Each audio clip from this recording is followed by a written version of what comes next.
Welcome back to the Forensics Detailing channel. Today we're doing a head-to-head comparison of Autoglym Rapid Ceramic Spray and Sonax Extreme Ceramic Spray Coating. There can be only one. Which one shall it be? Test number one, value for money. The Autoglym Rapid Ceramic Spray costs around $19.99 or 20 quid for 500ml, which translates to a cost per litre of around £40 without including deals and discounts. Always shop around. The Sonax Extreme Ceramic Spray Coating costs around £21 for 750ml, meaning its price per litre is about £28. So a direct comparison of these two products in price per litres is Autoglym around 40 versus Sonax 28. Sonax wins the first value for money test. 1-0. Test 2, ease of application. Both products quite thick and quite resinous and dry off to kind of like a thicker film. Both of them advised against being applied in direct sunlight or on hot panels. Both of them can be used dry or both of them can be used wet. The Autoglym product feels thinner and spreads over the panel a little bit easier, and it's a little bit less opaque. The Sonax Extreme is a whiter kind of film that it puts over the car. If left to dry, the application films can require some heavy buffing on this, but they're not difficult to install. They're very easy. You just have to work a little bit quick and make sure they're cool. The other thing is both products benefit from a full cure. The Autoglym actually advises don't wash it for 24 hours after you've applied, but that could apply to don't get it wet as well in my book. Anyway, the the Sonax product just says allow to dry, but it benefits from a proper cure as well. So perhaps don't touch that, don't poke water at it, don't wash it for 24 hours as well. On the application front, guys, I'm going to give it slightly to the Autoglym as it's a little bit easier to spread and a little bit easier to buff. There's not much in it, but the Sonax is a little bit more heavy duty. So after 2 tests, it's 1-1. Okay guys, so test number 3, the patented forensic slickness test. Which product has the lowest surface friction, Autoglym or Sonax? Let's lift the panel up. So the Autoglym seems to be winning with these white sponges. And let's see with these.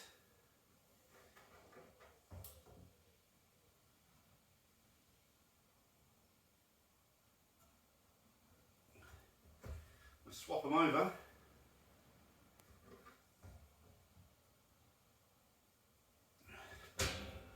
Just to see why. This one's got to go at some point. There it goes. So the Autoglym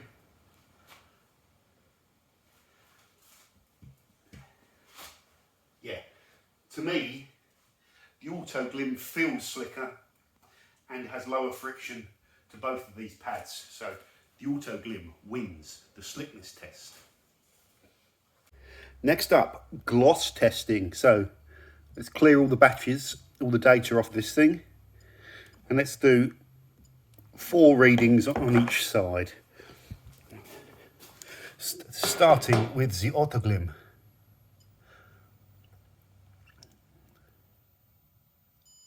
So we're looking at the 20-degree gloss here, 84.2. Oh, press the wrong button. There we go. So that's reading 1. This is reading 2. 85.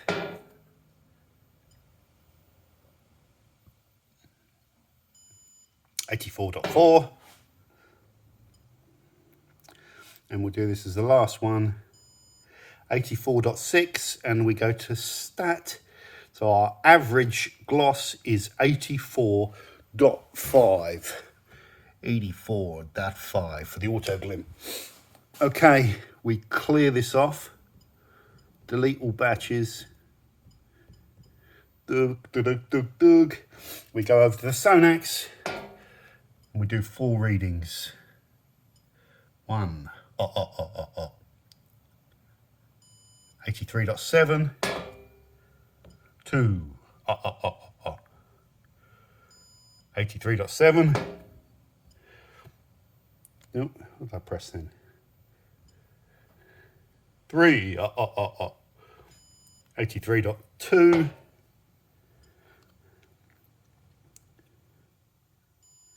84.2 and an average of 83.7. So Autoglym wins the glass test, not by much, but we could talk about that for hours, but there's the gloss testing. Next up, hydrophobicity, or as we call on the channel, beadage. This is all about the schnizzle, the zing, the water repellency, the SNPP, the DOGGY, the DOGG, the schnizzle. You know what that is. So let's check them out. On the left we have Autoglym, on the right we have Sonax. We've got a bit of an angle on this panel. So the Autoglym,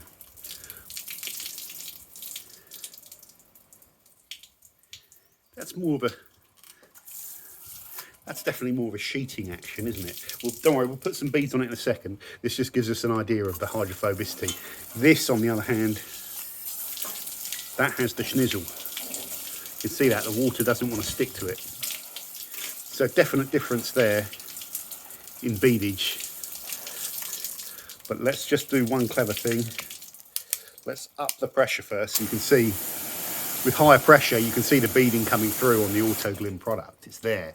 But at low pressure, you're not seeing it. On this, you're seeing much more aggressive contact angles and no water build up on the panel. Let's just take the angle out of the back there so it's flat. And now we'll do a proper beadage test. Let's just sweep that off. Get off. I'll do. And then do this. Ready? Oh, usually, actually, hold on. Let's go to a lower pressure. Sorry about the camera work. Okay, there we go. What you can see on the Autoglym side is the surface tension is a lot lower and you're getting bigger pooling. Not pert beads, lower contact angles, not round, uniform. So some hydrophobicity. But then you look at the Sonax product and you've got beads. Very important to leave this for 24 hours to get that beading, or else, you know, it just won't bead if you wet it immediately like I did in the first video. So Sonax definitely wins on the hydrophobicity beadage schnizzle. Next up, durability by way of testing chemical resistance using Surfex HD at 1 to 9. Put on the panel, and I'm going to leave it for half an hour, wash it off and go again if necessary, and try and measure the degradation. So let's flood the panel with Surfex. I've taken the tape off because if you get it all wet, it will stick down. You won't be able to get it off. So we've flooded the panel there. Primed our brush with APC, and what we'll do is just work it, baby. Don't say that. Okay, and do a bit of cross-hatching. Get our cross-hatching going. It's nice and dry. We're in the shade. We're going to leave that for half an hour. I might re-wet it if it dries out. I'll be back. Okay guys, it's been an hour, and yes, I've re-wetted this surface. It's dried out about 3 times. So let's rinse this down.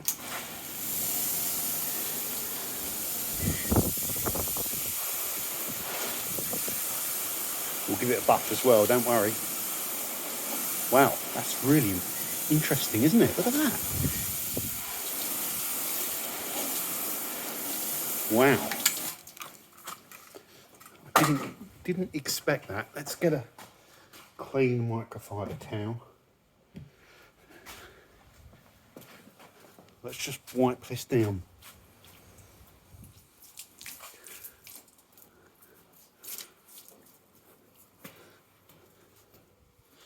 Right.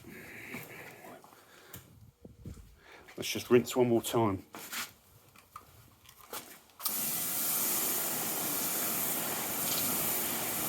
So the Sonax is still working, it's still there. But the Autoglym, it's like, it seems even better than it was before. Whereas the Sonax has taken a hit, a big hit, a massive hit. Let's check out the beadage. Well, it's actually, the Autoglym's kind of similar, isn't it? I can see. Yeah, that's really interesting. So if we look at both products, the Autoglym is still kind of beading similar to how it was at the start, but the Sonax has really taken a big hit on its durability. And I'd almost expect it to, actually. This isn't unpredictable, it's still there, but this one has just been virtually unaffected. So the winner of the durability under chemical resistance, we should say, is definitely the Autoglym. I'm surprised. Okay guys, and now it's panning round to the final results, the moment of truth. Don't forget to subscribe if you haven't done so already, or join us on Patreon. And we've got a detailing fundamentals training course, and if you want to buy these products, they're also in the description. The winner with 4 points overall is the Autoglym to Sonax's 2 points. This was an interesting one, guys, because before I got to that durability test, I was leaning towards this being the one that I'd kind of go and buy, because it's quite a lot cheaper, as we've covered, and the beadage is ridiculous. The differences in application are minimal, so that was less of a thing. The slickness, yes, it does go to Autoglym and the gloss, but it's not far behind, and it has the wow factor with the beads. But the chemical resistance test, the Sonax was really degraded, whereas the Autoglym was barely affected. That's claiming 4 months durability. So if that can do 4 months, I think this could possibly do a lot more. But it might not show itself as well, because it's not quite as insanely beadtastic as the Sonax. So which one would I buy, guys? I think I would wait for the Autoglym one to do one of their kind of Halford sales or something like that, where I can get it 2 for the price of 1, or buy 1, get another one for the same price. Never fall for that sale. I would wait for this one to go on sale, and I would probably pick some of this up. But it's fair to say, if you really like beads on application and you want general value for money, then the Sonax is still a good offering. So there we go, guys. Really useful test, and I think a much more thorough kind of exploration of this product in particular. So spin round, let's finish this off. Thank you very much for watching. Let me know in the video what your favourite ceramic spray is and what you'd like to see on a head-to-head on the channel. Otherwise, take care, and I'll see you soon on the Forensics Detailing channel. Bye for now.